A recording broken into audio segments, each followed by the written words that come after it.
Power, the things that make a champion. Punch in every fiber and muscle. Multiply that force 5,000 times, and you have an idea of the power within the engines of one Liberator. Here's a Liberator coming in for a landing. For 50 hours, those engines have been pulling 30 tons of airplane. A physical checkup is due. The fever chart. If you think your physical was thorough, watch the going over this baby gets in the 50-hour inspection of its engines and propellers. The patient is ready. And here are the engine specialists.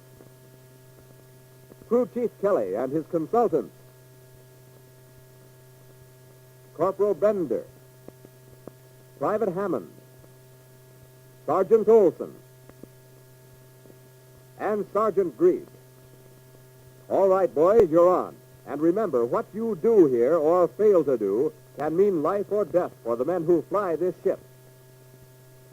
Greed leads off by checking the ring cowling for security of attachment. Then the cowl flap. Uh-oh, it's loose. Probably an eye bolt, worn or broken. Well, Greed isn't going to waste time brooding about it. He goes right to work and removes the bolt. Here's the troublemaker. The thread is stripped. And here's the replacement. As soon as the cowl flap is made tight, he's ready for the next step. The men check all clamps, bondings, tapings, and rods within the engine section of the nacelle. Hammond knows that a spark from an insecure bonding can cause a mid-air explosion. What about those tapings, Olson? All wires and thermocouple leads must be protected and securely mounted. See that all rods operate properly. This one must be secured in its clamp. Trained hands and eyes run over the engine mount, looking for cracks, particularly at the welded joints. The same careful inspection is given to the protective paint. Meanwhile, almost before you can name it, Bender lubricates the starter hand crank extension support bearing. Next, Hammond inspects the intake and exhaust manifolds for damage, for loose exhaust stacks and retaining lugs, for broken... Wait a minute, a bolt is missing. Looks as if someone forgot to safety it. Hammond's going to replace it and see that it stays this time. And there's only one way to make sure. That's right, by proper safety. When that's done, he'll complete the check by looking for broken or loose studs and for blown gaskets. Nearby, Greed examines the expansion joint. No soot, no leak. And what about the springs? They should have enough resiliency and tension to keep the joint gas-tight. On to the next inspection. The cylinder is checked for broken or damaged fins. This can be caused by internal failure of the cylinder, by continual heating and cooling, or even by a rock thrown back by the propeller. They inspect the rocker box covers for oil leakage. Such a leak is usually due to a loose hold-down nut, a faulty gasket, or heat warpage of the covers. Take extreme care in tightening the rocker box studs. If you happen to wring the head off, you'll really have a time getting the stud out of the aluminum casting. They lubricate the cowl flap, making certain to oil all moving parts. As always, they use the lubricant specified in the latest tech order. Nice catch, wasn't it? Well, this sort of thing is not for beginners. These men have been working together as a team for a long time. They're experts, and they're not playing, merely trying to save some valuable time.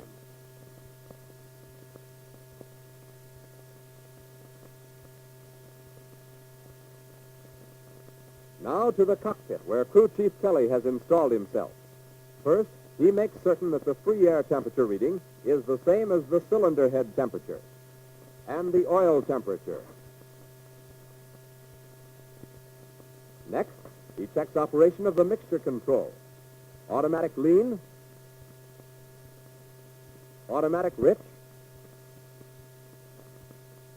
full rich, and finally back to idle cutoff. he opens and closes the throttle to check for proper opening and closing of the butterfly.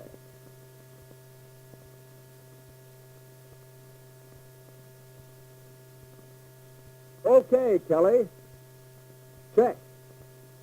The friction control should apply the desired friction or lock the levers entirely. From controls to engines, they clean all cables with kerosene, especially around the pulleys and leads. Then the cables are coated with rust preventative.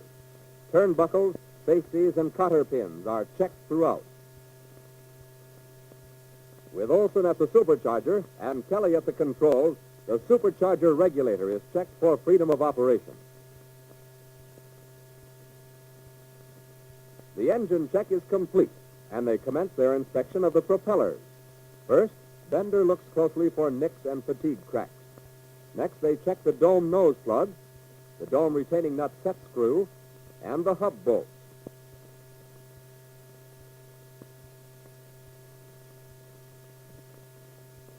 Kelly watches carefully as Olson checks the prop governor for security of mounting, proper safetying, and oil leakage. While the others inspect the electric wiring of the propeller circuit, Kelly closes the prop governor switches, holding them for a few seconds to make sure that each telltale flashes on when the governor reaches its operating limits.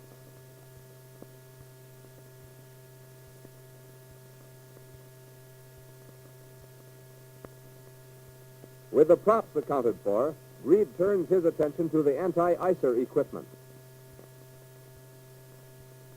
After making certain the fluid level is okay, he opens the petcock. This allows the mixture of glycerin and alcohol to be pumped from the tank for the operational test.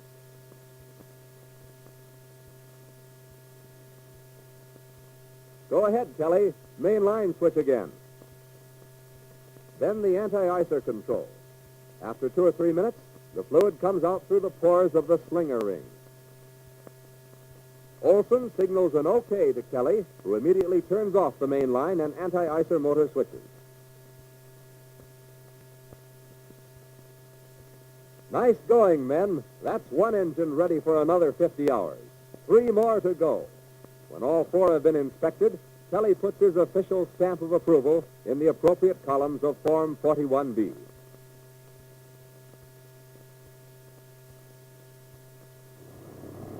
All ready, flight crew? The engines and propellers are now okay. They've been gone over with a fine-tooth comb and are all set to get in Hitler's hair.